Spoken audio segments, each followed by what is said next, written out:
भाई देश का संसद बन रहा था, एक चुनी हुई सरकार है, चुनी हुई सरकार के कैबिनेट ने निर्णय लिया है कि हम पार्लियामेंट बनाएंगे। विरोध हो सकता है कि अभी क्या आवश्यकता है पार्लियामेंट की, उसके लिए तर्क दिए गए कि बहुत सारे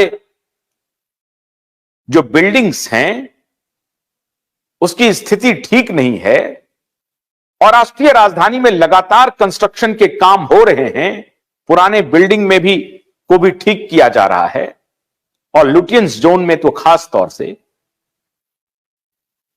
1928 में बनकर के तैयार हुआ था, उसके पहले ही बल्कि लगभग 100 वर्ष का वो बिल्डिंग हो चुका है और 100 वर्ष के बाद अगर कोई नई बिल्डिंग बनती भी है तो चलिए इस पर मान लेते हैं कि आपका एक पक्ष था कि ये अपव्यय है, ये अनवांटेड खर्च है, तो उसी पार्लियामेंट में जाकर के डिस्कोर्स बना करके जनता के बीच इस डिस्कोर्स को ले जाया जा सकता था। लेकिन उसका यह मतलब तो नहीं हुआ कि आप संसद का ही विरोध कर दें। जो सत्ता में पार्टी है उसके जो मुखिया हैं वो एक प्रकार से घोषित है कि वो सब काम करेंगे ही करेंगे। आप जब सत्ता में थे, आपके मुखिया या आपके लोग जो सत्ता को नियंत्रित कर रहे थे, आपके ऊपर बहुत आरोप लग रहे हैं, तो आप भी करते थे वो काम।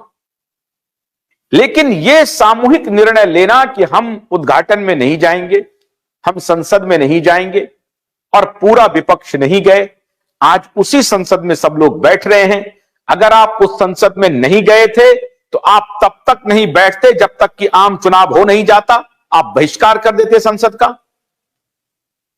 आपने बहिष्कार नहीं किया, आप बाहर में बैठते, आप संसद भवन के बाहर संसद लगाते और आप कहते, इस बात पर अड़े रहते कि संसद भवन की आवश्यकता देश को नहीं है और जिस चीज की आप मांग कर रहे हैं उस चीज को सामने ले आते। आप कहते कि किसानों की आत्महत्या हो रही है, पहले वो रुक जाए तो हम संसद भवन बना लेंगे।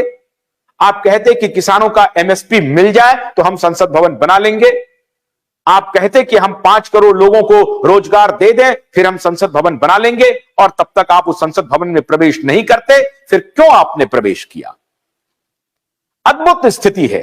ना तो आप आदर्श स्थापित कर पा रहे हैं, ना ही डिस्कोर्स पब्लिक में ले जा पा रहे हैं, ना ही कोई नैरेटिव बनवा पा रहे हैं, और उसके बाद नरेंद्र मोदी की खिलाफत में लगे हुए हैं।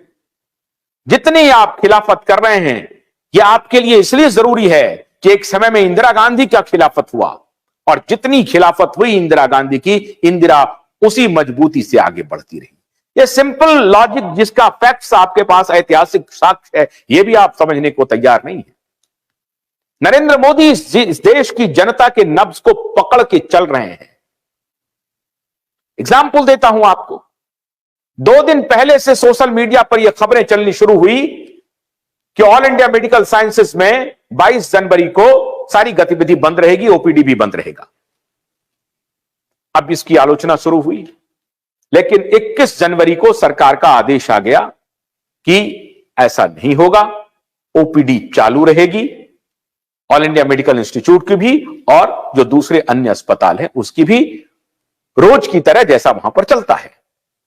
इसको कहते हैं जनता की नब्ज को पकड़ना। उनको मालूम था कि ये जो मेडिकल सेवाएं हैं वो एसेंशियल सर्विस है और अगर इसमें कोई रुकावट होगी तो ये हमारे खिलाफ मुद्दा बन सकता है। सरकार इमीडिएटली अपने आप को बैकफुट पर ले गई, वापस कर दिया। भोलानाथ का ब्रश कटर एक बैटरी से चलने वाली मशीन है जिसका चार्जिंग समय 3.5 घंटे है। इसे हम 6 से 8 घंटे बिना रुके चला सकते हैं। एक बार चार्ज करने पर ये 16,000 स्क्वायर फीट गेहूं, चावल, बजरा, जोबर के खेत काट सकता है, जबकि इसी कार्य को पेट्रोल ब्रश कटर 1,000 रुपए पेट्रोल का खर्चा करता है।